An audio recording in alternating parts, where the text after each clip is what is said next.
మహిళా reservation bill అమలు కోసం చేపట్టే నియోజకవర్గాల పునర్విభజనపై దక్షిణాది రాష్ట్రాలు ఆందోళన చెందాల్సిన అవసరం లేదని కేంద్ర వర్గాలు తెలిపాయి.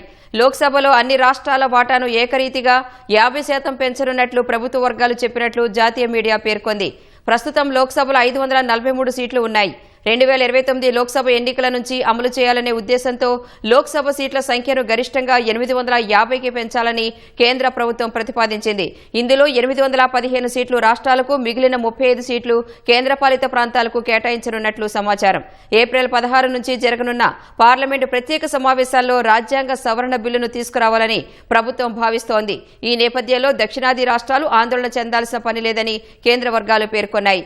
2011 జనాభా లెక్కలు ఇక్కడ నిర్ణయాత్మక అంశం కావని తెలిపాయి.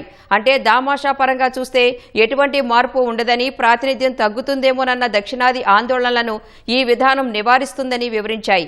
దక్షిణాది రాష్ట్రాలకు ఎటువంటి నష్టమూ వాటిల్లదని, ప్రతి రాష్ట్రానికి కేటాయించిన సీట్ల సంఖ్య కూడా 50% పెరుగుతుందని స్పష్టం చేశాయి.